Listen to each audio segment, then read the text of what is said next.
علی بھائی ایک حدیث ہے کہ جس نے بدعتی کی تعظیم کی اس نے اسلام گرانے میں مدد کی، تو اس حدیث کے تحت فرقہ پرستوں کے پیچھے نماز پڑھنے کے آپ کیوں کر قائل ہیں؟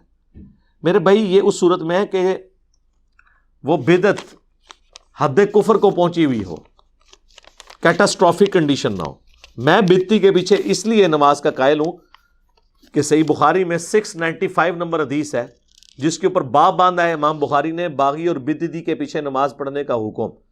حضرت عثمان غنی سے صحابہ نے عرض کی کہ ہمارے امام آپ ہیں، مسجد پہ فتنوں کے امام کا قبضہ ہے، وہ ہمیں نمازیں پڑھاتا ہے، ہمیں گناہ میں مبتلا ہو جانے کا خوف ہے، کیا ہم اس کے پیچھے نماز پڑھ لیں؟ تو حضرت عثمان نے کہا پڑھ لو، مسلمانوں میں نماز ہی تو نیکی کا ایک ایسا کام ہے، نیکی کے کام میں ایک دوسرے کا ساتھ دو اور برائی کے کام میں ان سے الگ رہو۔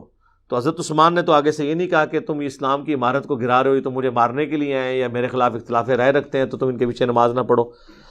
تو یہ تعظیم اس طرح کی تعظیم نہیں تھی، نماز آپ نے کسی کے پیچھے پڑھ لی۔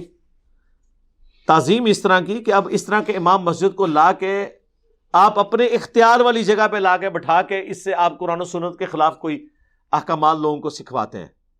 وہ تو اپنی مسجد میں بیٹھا ہوا ہے نا، قابض ہو کے، وہ اس کا اپنا تخت ہے نا، اس سے تو نہیں آپ اس کو اتار سکتے۔ تو نماز تو آپ نے پیچھے پڑھنی ہے، دو ڈیفرنٹ چیزیں ہیں میرے بھائی، اسے مکس نہ کریں۔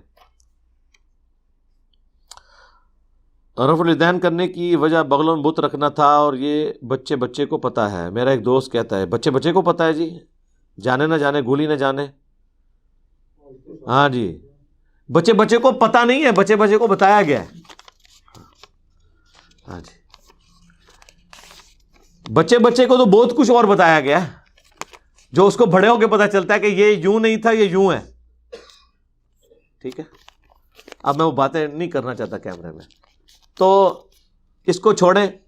میں آپ کو اسی سے ریلیٹڈ ایک واقعہ بتاتا ہوں۔ جب 2008-9 میں دعوت کا کام ہم نے نیا شروع کیا تو ہمارے آفس کے ایک کولیگ تھے، تو وہ سیالکوٹ میں رہتے تھے، چوئنڈا گاؤں ہے ایک، بارڈر کے قریب ہی ہے۔ تو وہاں ایک مسجد میں ہم لوگ رات کے وقت رکے، وہاں پہ درس و تدریس کے لیے۔ مسجد بریلویوں کی تھی، لیکن وہ ہم تو چونکہ فرقے سے نہیں تھے، پھر لے کے جانے والے بھی ہمیں بریلوی تھے۔ ٹھیک ہے، اس مسجد کا جو صدر ہے وہ بھی پڑھا لکھا بندہ تھا۔ اس وقت تو ظاہر ہے کہ مجھے کوئی جانتا ہی نہیں تھا، میں 2008 کی بات کر رہا ہوں۔ تو اور وہ بھی ہم پبلک کو کوئی درس نہیں دیتے تھے، اپنے جو دوست یار وہ لے آتے تھے، عشاء کی نماز کے بھی گھنٹے بعد گھروں سے بلا کے بیٹھ کے وہاں پہ کوئی اللہ رسول کی بات کر لی، عز و جل و صلی اللہ علیہ وآلہ وسلم۔ تو وہاں پر گفتگو کرتے ہوئے رفع الیدین کی بات سے مجھے یاد آیا۔ تو وہ مسجد کا جو صدر تھا نا، جو صرف صدر نہیں تھا، پڑھا لکھا بھی تھا اور مسجد کے بل بھی دیا کرتا تھا، اس کو باتیں معقول لگیں، اس نے رفع الیدین شروع کر دیا۔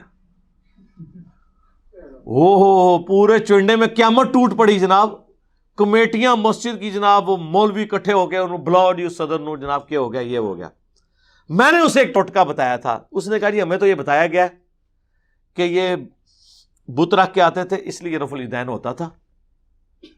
میں نے کہا یار یہ دنیا کی کسی کتاب میں ضعیف روایت بھی نہیں ہے۔ وہ کہتا جی اتنا بڑا جھوٹ ہم سے بولا گیا۔ میں نے کہا اس سے بڑی بات تم ان علماء کو کہو کہ اگر یہ حدیث دکھا دے نا تو نہ صرف میں رفع الیدین چھوڑوں گا بلکہ علی بھائی اور ان کے سارے اسٹوڈنٹس بھی چھوڑ دیں گے رفع الیدین۔ اس ٹائم تے آئی گنتی دے 5-6 سن، 2008 دی گل۔ کاش اس ٹائم تانوں حدیث لب گئی ہوندی تے میرے کولوں تہاڈی جان چھٹ گئی ہوندی۔ اچھا، وہ تو بڑا کانفیڈنٹ ہو گیا۔ 5-6 دن بعد میٹنگ کال ہوئی، وہ جناب بیٹھا، اس نے کہا بھائی بات یہ ہے کہ مسجد سنبھالو نا اپنی، مونی مسجد چاہیے تھی۔ مجھے پتا چلا ہے، میں نے خود بخاری مسلم دیکھ لیا، نماز کا یہ طریقہ ہے۔ تم کہتے ہو بت رکھ کے آتے تھے، ختم ہو گیا، مجھے بتوں والی حدیث دکھا دو، میں رفع الیدین چھوڑ دوں گا، انجینئر صاحب سے بھی چھڑوا دوں گا۔ وہ مولوی نے کہا گل ہی کوئی نہیں، ساڈے وڈے مولوی صاحب بیٹھے نا جامعہ نظامیہ، جہاں سے مفتی اکمل صاحب بھی پڑھے ہیں، جہاں وہ خادم رضوی صاحب بھی ٹیچر تھے لاہور میں، داتا دربار کے پاس ہی ہے۔ عبدالقیوم ہزاروی صاحب فوت ہو چکے ہیں، ان کے ساتھ شیخ الحدیث ہوتے تھے صدیق ہزاروی صاحب، کافی انہوں نے عربی کتابوں کے ترجمے بھی کیے ہیں، احادیث کی کتابوں کے بھی، بریلویوں کے، وہ اس وقت زندہ تھے۔ ان کا جی وہ ہمارے سب سے بڑے عالم ہیں، ان کو فون ملایا جی، فون ملایا، انہوں نے کہا اسپیکر آن کرو سناؤ. انہوں نے کہا جی جناب ایسا ایک بندے نے رفع دین شروع کر دیا ہے، وہ ہمیں وہ آپ اس حدیث کا حوالہ دے دیں وہ جو بت رکھ کے آتے ہیں. ہائے ہائے ہائے ہائے صدقے جاواں. ہاں ان کو کیا پتا تھا کہ یہ تو وہ بیان ہے کہ جناب والا یہ ہے وہ ذرائع. وہ جو کہہ رہا تھا اس کو کیا پتا تھا کہ ذرائع لوگ پوچھ لیں گے پھر بعد میں. تو یہ تھے وہ ذرائع دیوبند اور بریلویوں کے کہ بت رکھ کے آتے تھے اور نکلے جعلی. اس نے کہا اوے یار کتنے تجھے کمٹمنٹ کر لی ہے کتنے بڑی لکھی روایت، یہ تو اسی ایک عوامی چٹکلا چھوڑا ہوا ہے اور لگ گیا تھا تیر نہ لگا تھا تکا، یہ کدھر بھی نہیں لکھیا. یہ میں 2008 کی بات کر رہا ہوں. تو اب وہ کیا کرنا تھا، انہوں نے کہا پھر جناب دیکھ لو، اللہ کا شکر ہے وہ آج تک رفع الیدین سے نماز پڑھتے ہیں، سنت کے مطابق نماز پڑھ رہے ہیں. تو یہ جس نے پرچی بھیجی ہے میں آپ سے ریکویسٹ کروں گا کوئی ایسی حدیث ہے تو منو بھی دسو. پہلے تو 6 بندے نے رفع الیدین چھوڑنا سی، ہوں لکھاں بندے نے رفع الیدین چھوڑنا سی. بتاں والی حدیث لے کے تے آؤ نا، کتنے لکھی ہے؟ کدھر بھی نہیں لکھی ہوئی، سٹنٹ ہے جو چھوڑا ہوا ہے. تو اس کا طریقہ یہی ہے. آپ کہہ رہے ہیں نا کیسے بچے کو ہٹائی ہوئی ہے، آپ اسی بچے کو نا ان بڑوں کے پاس بھیجیں، ان کو کہیں جی دسو کتنے لکھی ہے. ہر مسجد میں 1-2 نمازی ان سے پوچھے، ہر جمعے کے خطبے میں لوگ کھڑے ہو کے پوچھیں. بلکہ آپ میں جو کوئی فائنینشلی سٹرونگ ہے، گاؤں کا چودھری ہے، تھوڑا اثر و رسوخ والا ہے، تو جمعے کے خطبے میں کھڑے ہو کہ حضرت صاحب وہ آپ نے واقعہ سنایا تھا. اچھا شروع اینج کرنا جے ڈائریکٹ اعتراض کیتا انہوں نے بٹھا دینے تو. حضرت صاحب وہ آپ نے واقعہ سنایا تھا حضرت عمر فاروق رضی اللہ تعالیٰ عنہ کا کہ بڑے مجمع میں ایک بندے نے کھڑے ہو کے ان سے پوچھا تھا، ٹھیک ہے تو یہ کیا واقعہ صحیح ہے؟ وہ کہا بہ جا صحیح ہے. ان کو جی اے میں ان واقعے تے عمل کر لگا جائے. دوئی بار پھر کھلو کہ تسی یہ دسو کہ اے بت رکھ کے آندے سن رفع الیدین ہوندا سی، یہ کتے لکھے ہے؟ ہاں کوئی طریقہ ہوتا ہے نا سٹ مارنے کا، پہلے منواؤ ٹھیک ہے، اس تو بعد سٹ مارو. پھر دیکھو جناب انہوں نے نسنے دی راہ بھی نہیں لبن لگی. طریقہ یہی ہوتا ہے اور یہ بڑا افیکٹو طریقہ ہے. زلزلہ کتاب لکھی ہے نا بریلویوں نے دیوبندیوں کے خلاف. دیوبندیوں نے کہا بریلوی مشرک ہیں، ان کے یہ بابوں سے مانگتے، قبروں سے مانگتے، مشکل کشا مانتے بابوں کو.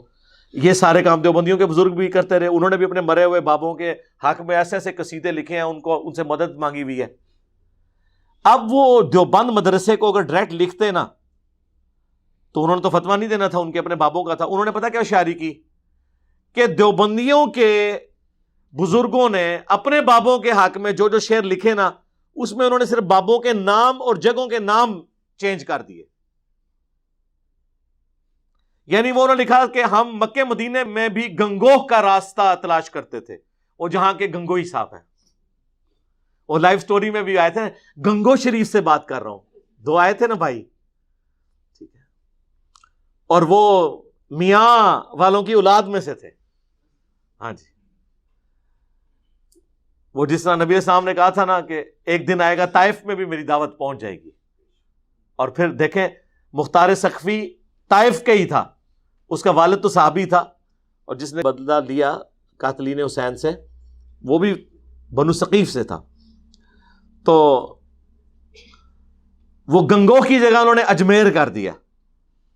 اسی طریقے سے وہ کسی بابے کا نام لکھا تھا، اس کی جگہ انہوں نے اپنے بابے کا نام ڈال کے نا ایک لمبا سا خط لکھا کہ یہ کچھ شرکیہ شعر یہاں پہ بریلوی پڑھتے ہیں تو اس پہ ہمیں آپ فتوا دیں.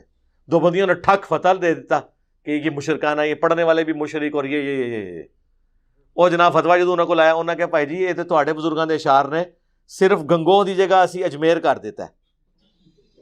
ہاں جو میں کیتا ہے اشرف علی رسول اللہ جگہ میں چشتی رسول اللہ لاتا تو سارے بریلوی فیل، اور چشتی رسول اللہ جگہ اشرف علی رسول اللہ لاتا سارے دیوبندی فیل. کام تو وہی کیتا نا، ایک طریقہ ہوتا ہے. تو اس طرح انہوں نے فتوے لیے. ویسے تو فتوے لینے نہیں تھے، دینے ہی کو نہیں تھے. انہوں نے کیسے دیتے ہیں؟ فوراً کان کھڑے ہونے شروع ہو جاتے ہیں کہ اچھا یہ ہم نے یہاں پہ کیا ہے.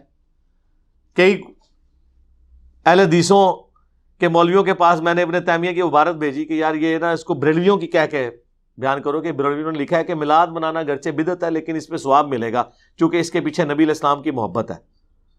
اہل حدیث مولوی نے گیا تے بہت بڑی بغیرتی ہے تے جھوٹ ہے جی بدعت تے بشارت ہے جہنم دی. باید دسیا کہ ابن تیمیہ نے لکھا ہے اقتداء الصراط المستقیم ہے تو آپ نے پہلے کیوں نہیں بتایا؟ ادھا مطلب ہے کہ تہاڈا عقیدہ منافقانہ ہے کہ آپ کو پہلے بتایا جائے کہ کس نے بکواس کی ہے تو پھر آپ فتویٰ دیں گے، عبارت میں نہیں دیں گے. تو یہ سب کے سب لوگ جو ہے نا بیسیکلی اپنے فرقوں کو لے کے چل رہے ہیں.